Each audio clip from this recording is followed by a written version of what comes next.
yang paling nggak bisa jaga sikap. Oh, ini negara yang nggak bisa buang sampah sembarangan. Dan kita tuh udah terkenal itu, guys. Terkenal. Sekarang gini aja deh, kalau situasinya dibalik, misalnya kita ngeliat ada orang asing ya, bertingkah seenaknya di negara kita seakan-akan kayak mereka yang punya negara. Sebel nggak? Sebel nggak? Hola netizen yang tercinta. Baru-baru ini Sarah Sechan yang kini tinggal di Singapura menyindir tipis-tipis artis Indonesia bergelar Sultan yang teriak-teriak saat berada di salah satu pusat perbelanjaan di luar negeri. Publik menduga ia menyindir Nagita Slavina. Pasalnya dalam sebuah video yang beredar, Nagita Slavina yang sedang berada di Singapura teriak-teriak memanggil Nia Ramadhani. Video itu disertai narasi ketika Mama Gigi manggil Nia Ramadhani di Singapura. Dalam video itu, Nagita Slavina menelpon sambil meneriakkan nama Nia 3 kali hingga memantik tawa rekan-rekannya seperti Wan Dahara dan Alia Mas Said. Lewat unggahan Instagram Stories baru-baru ini, Sarah Sechan mengkritisi artis yang digelari Sultan di sebuah negara lalu merasa bisa bertingkah seenak jidat saat berada di luar negeri. Padahal di negara orang ada adab yang mesti dihormati. Sarah Sechan mengingatkan di negara yang dikunjungi artis Sultan, banyak orang yang jauh lebih kaya namun tetap beretika dan tidak meneriaki orang lain saat berada di ruang publik. Sarah Sechan mengingatkan bahwa sekarang ada teknologi bernama ponsel. Jadi saat berjauhan dengan teman di ruang publik, Anda bisa menelpon dan memberitahu teman. Terakhir namun sangat telak, ia menyinggung bahwa uang tidak bisa membeli kelas. Uang tidak menjamin seseorang lantas punya etika. Ketika Mama Gigi manggil Nia Ramadhani di Singapura. Terus. Yang maju terus, ini kita udah maju ke depan, lo maju. Nia, dengar gue nggak? Di dalam. Nia, dengar nggak? Mbak, jangan nyender. Tuh kan, dengar kan? Lo maju, Cong. Iya maju. Maju. Nah, gimana nih menurut netizen yang terhormat? Silahkan berkomentar ya. Kebiasaan dianggap sultan di negara sendiri, pasti negara orang berasa bisa seenaknya. Di mall teriak-teriak panggil temennya dengan bangga padahal orang lokal melihatnya. By the way, buat kalian yang nggak tahu, jadi ini adalah snapgram dari Kak Sarah Sechan gitu kan. Dan ini itu diupload di Instagramnya kemarin. Gue nggak tahu siapa yang dimaksud sama si Kak Sarah Sechan ini, cuman menurut gue apa yang dia tulis itu benar banget, opininya gue setuju 100%. Terus kalian tahu nggak sih, kemarin itu kan sempet rame juga ya, dimana ada seorang turis yang dia itu menaiki patung Hachiko. Nah, kasus itu kan sempet viral juga ya di Indonesia, dan juga warganet itu kayak banyak banget yang marah-marah gitu kan. Dan di sini kita bisa melihat kalau misalnya ternyata rakyat Indonesia itu sebenarnya paham mengenai attitude. Ditambah lagi kita kan juga suka marah-marah ya kalau misalnya ada WNA asing gitu kan yang mereka itu kayak bikin masalah di Bali, kayak contohnya yang kemarin itu sempat bugil juga gitu kan. Nah, itu salah satunya gitu loh. Kita sebagai warga lokal ngeliat kayak gitu kan juga nggak enak ya. Tapi kalau misalnya dibalik nih, kita nih sebagai turis gitu di negara orang berlaku semena-mena, teriak-teriak di mall, atau kalau nggak menaiki sesuatu hal yang dimana itu suatu hal yang sakral gitu kan, itu menurut kalian kan nggak bener juga ya Wak ya. Makanya please banget menurut gue jangan dinormalisasikan melakukan hal kayak gitu di negara orang. Mungkin di negara kita teriak-teriak panggil teman gitu yang jaraknya jauh itu adalah hal yang biasa aja. Tapi kalau misalnya kita di luar negeri, itu standar yang kita punya jangan disamain gitu loh. Apalagi negara yang dikenal dengan yang anteng-anteng kayak Singapura, Jepang gitu kan, dia melihat hal-hal yang kayak gitu tuh terganggu loh warga lokalnya. Sama halnya kayak kita yang terganggu juga kalau misalnya ada orang yang berpakaiannya tidak baik gitu kan di tempat ibadah misalnya. Jadi ya semoga kasus ini bisa menjadi pelajaran gitu. Walaupun gue nggak tahu siapa yang dimaksud sama si Kak Sarah Sechan, cuman gue sangat amat setuju dengan tulisannya dia. Lo punya duit yang banyak tapi lo nggak punya attitude, sama aja artinya. Yaudah segitu aja, peace, love, and gaul.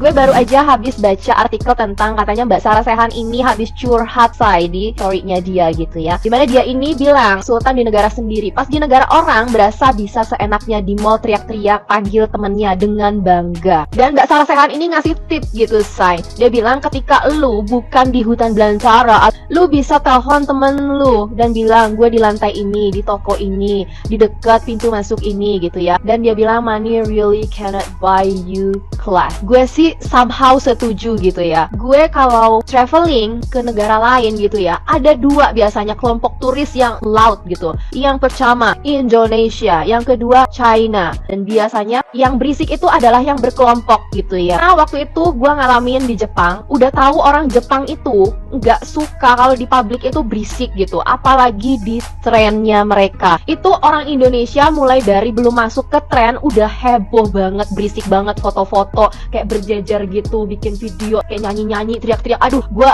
seketika gitu langsung memisahkan diri. Bikin gue takut dianggap bagian dari mereka gitu, karena kan bentukannya sama. Istilahnya gue pisah gerbong gitu ya kan. Apa yang gue dan suami takutkan pas masuk gitu ya, kejadian gitu, saya berisik mereka di dalam gitu. Oh my god, gue sumpah malu banget. Seharusnya kita kalau datang ke suatu negara, kita kan harus tahu nih culture mereka gimana. Misal kalau kita lagi ke Jepang, apa sih larangan-larangan di negara tersebut? Misalnya nggak boleh berisik di train, nggak boleh angkat telepon di train. Ya kita ikutin aja gitu loh. Ya namanya kita berkunjung ke negara lain gitu ya kan. Ya kita ikutin culture-nya mereka. Jangan sampai kita datang ke sana itu bikin malu negara kita gitu loh. Terus pernah juga waktu itu gue ke outletnya Belen di France ya kan. Terus udah gitu si outletnya tuh kecil guys, nggak gede. Jadi ini tulis China gitu ya. Dan mereka tuh kayak ngobrol, temennya di sana, dia di sini gitu ya kan. Ngobrolnya tuh beneran kenceng banget. Kalau menurut gue ya itu sangat-sangat mengganggu sih. Jangankan orang Eropa gitu ya. Gue aja nih ya orang Indonesia yang biasa berisik gitu ya, yang kayak misalnya di restoran tuh udah pasti kalau di Indonesia tuh mostly berisik, apalagi kayak warung kopi gitu udah mostly berisik lah gitu. Itu aja gue merasa terganggu, apalagi orang Eropa gitu ya. Jadi kalau menurut gue ketika kita ke negara orang ya kita harus jaga manner kita. Nggak peduli lu sekaya apa, nggak peduli lu punya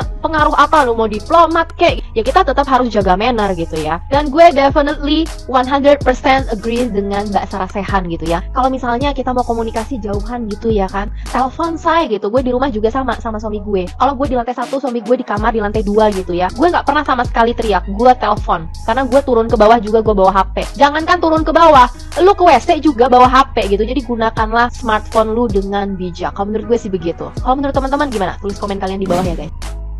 Sekarang aku mau komen nih sebuah berita yang memang lagi viral nih ya di FYP aku, lagi mondar-mandir tentang seorang artis yang teriak-teriak di mall di negara tetangga sebelah. Dan gue di sini setuju banget apa yang diomongin sama Sarah Sehan ya, Kak Sarah Sehan. Gue setuju banget. Ingat ya guys, yang namanya setiap orang ke luar negeri itu kita tuh bawa nama negara, oke? Yang namanya orang Indonesia ini fakta yang nggak bisa dibantah ya. Orang Indonesia tuh terkenal ya nggak bisa ngantri, nggak bisa buang sampah pada tempatnya, dan terkenal attitude-nya tuh minus. Hal itu terlihat dari mana? Di bandara. Oke, nih denger ya, ini kalian harus dengar cerita. Kalau di bandara nih ya, setiap penerbangan, gate yang penerbangan menuju ke Indonesia, antrian orang Indonesia tuh paling ancur, paling gak beraturan. Oke, sampai kadang petugasnya tuh sibuk ngatur antrian orang Indonesia. Beda sama gate-gate penerbangan negara lain yang mau kemana gitu ya. Indonesia tuh paling gak bisa ngantri guys. Sampai waktu itu pernah ya, gue lagi di Belanda, lagi ngantri nih, bisa-bisanya ada orang nitip sendal di antrian. Sampai gue tuh bingung, sampai gue tuh malu sebenarnya. Ini kelakuan orang Indonesia, ini asli ya, bukan mitos. Nah masalahnya di setiap penerbangan yang menuju ke Indonesia tuh bukan cuma orang Indonesia aja yang datang ya, yang mau ada orang Barat lah, ada orang bule, orang Amerika, orang Inggris, ada orang Jepang, orang Korea, orang mana-mana dari segala macam. Itu shock gitu loh ngelihat bagaimana cara orang Indonesia ngantri di antrian, dan itu terlihat di bandara. Makanya kalau misalnya gue tuh bingung ya sama fanfansnya yang ngebelain yaitu artis. Emang apa sih ruginya buat Sarah Sehan? Apa sih ruginya buat artis? Apa sih ruginya? Ya ada lah, ruginya juga bukan cuma buat Sarah Sehan doang, buat kalian juga. Kalau kalian keluar negeri, kalian tuh dipandang ya, kalian tuh dipandang kalau misalnya ketahuan dari orang Indonesia, oh ini negara yang paling nggak bisa antri, oh ini negara yang paling nggak bisa jaga sikap, oh ini negara yang nggak bisa buang sampah sembarangan. Dan kita tuh udah terkenal itu guys, terkenal. Sekarang gini aja deh, kalau situasinya dibalik, misalnya kita ngeliat ada orang asing ya bertingkah seenaknya di negara kita, seakan-akan kayak mereka yang punya negara. Sebel nggak? Sebel nggak? Pasti kan kita bilang secara otomatis dideportasi aja, kenapa? Terus kita menganggap satu negara itu jelek semua. Pasti kan gitu kan? Ya sama. Setiap orang ke luar negeri ya, kita tuh adalah duta. Kita tuh membawa nama negara guys. Bawa nama negara. Kalian inget nggak TKW yang di Indonesia ya, TKI yang di Indonesia dideportasi di Jepang. Gara-gara apa? Menerobos tiket kereta MRT, gak mau bayar. Itu kan bikin malu ya, bikin malu. Jadi guys, sekali lagi yang masih bilang apa sih untung ruginya, yang namanya apa ya, sikap itu mencerminkan sebuah negara guys. Oke, mencerminkan sebuah negara. Siapa diri kita, ya itulah yang akan dinilai oleh orang lain. Oke, jadi paham ya. Jadi kalau lu keluar negeri, lu oke lah, boleh punya uang, tapi tolong sikap lu yang akan menentukan siapa diri lu.